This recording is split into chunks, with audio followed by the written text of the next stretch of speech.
Hi, welcome to Train the Dragon. This episode is called The Marriage Forge. Welcome back to Train the Dragon, a space for men who choose truth over self-deception, regulation over reaction, Jesus Christ over the smoke dragon's shortcuts. If you're here, you're not broken. You're powerful, and power must be trained. The purpose of the gospel is to transform us. This is a story, the forge of two flames. In the valley of Arendor, beneath snow-capped ridges and fields worn by time, there stood a forge unlike any other. Two flames burned there. One flame was wild, untamed, reactive, surging with heat and force. The other was steady, quiet, patient, enduring. Arendor entered the forge with his beloved Alanith. The smoke dragon had already been there. It whispered between them, "You are not understood.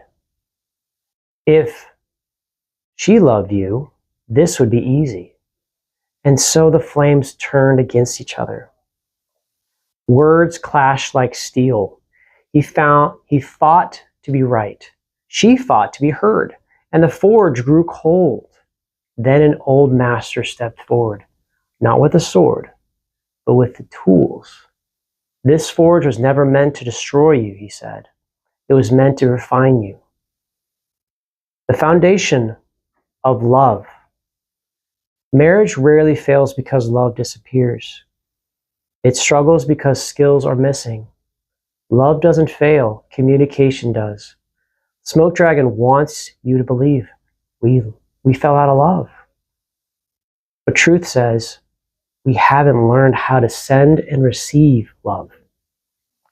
This is our battlefield communication. Every conversation carries three layers.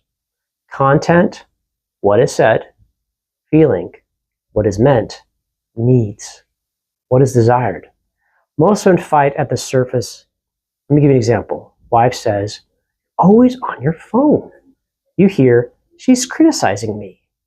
But underneath is feeling is loneliness, need, connection. When you defend content, you miss the heart. The dragon feeds on that gap. The tools to train the dragon in marriage is this: reflective listening. Instead of reacting, what I hear you saying is you feel alone when I'm distracted. Is that right? This slows the fire. It tells her, I see you, I'm not fighting you. Next, owning your words. Instead of you always or you make me feel, you say, I feel, I need, I appreciate. This removes the dragon's favorite weapon, blame. Now, conflicts. Done right, conflict isn't the enemy. Untrained conflict is. Stay on one issue, don't bring up the past. Understand before solving. Pause when flooded emotionally. He that is slow to anger is better than the mighty. Proverbs 16:32. Now, learn her language. You may be giving love, but not in the way she receives it. Smoke Dragon whispers, I'm trying. Why isn't it working? Truth says, learn her heart. Her heart might be like my wife. She wants me to be present.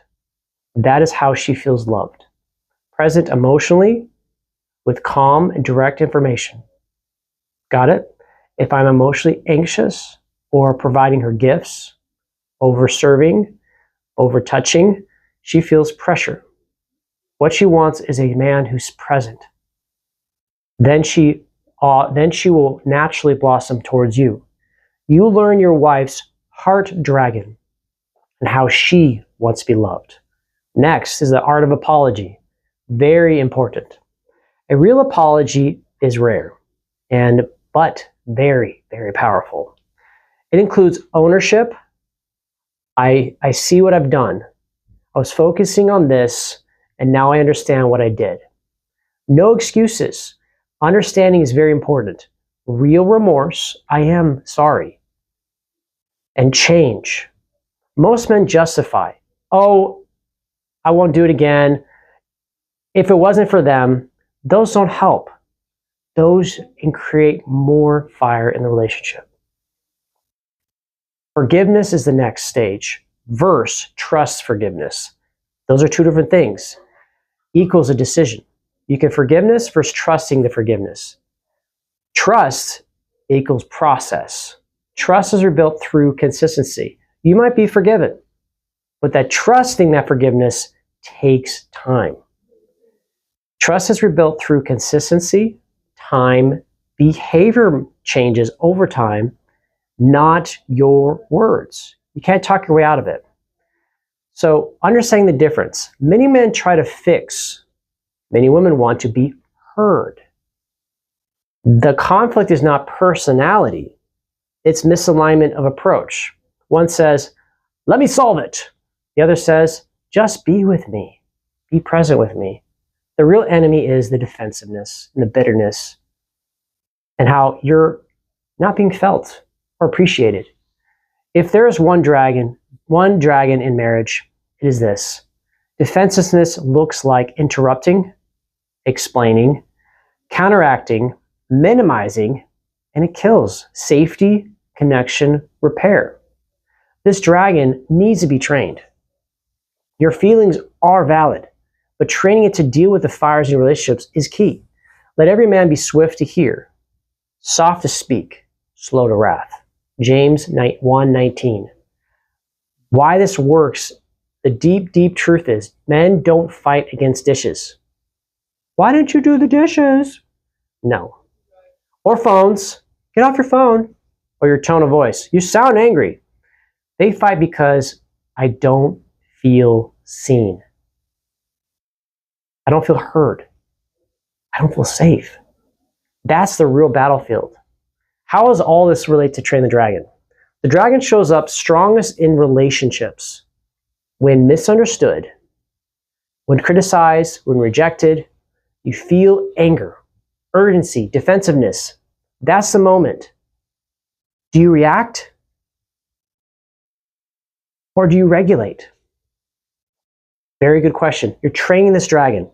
They used to react. They used to explain away your side of the story. Now it's regulated. You are a present, strong, and calm dragon.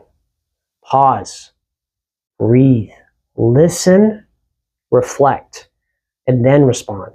You're not just fixing communication, you're retraining your emotional fire. Jesus Christ helps transform our lives and our marriage because he created it. It's not just about happiness, it's about refinement. Charity suffereth long and is kind and seeketh not her own. 1 Corinthians 13, 4-5. Christ teaches humility over pride, listening over defending, sacrifice over self. This transforms marriage from, are you meeting my needs? Are we having enough of this? To, who am I becoming and how I love you? Wow. This is covenant love. This is Christ-like love. Say with me softly, I will listen before I defend. I will seek to understand. I will take responsibility for my words. I will build safety, not pressure. Marriage is a forge. What are you going to build? And your dragon will either burn it down or strengthen it. The tools are in your hands now. The question is, will you choose them? Remember, you're never meant to kill the dragon. You're only meant to train it.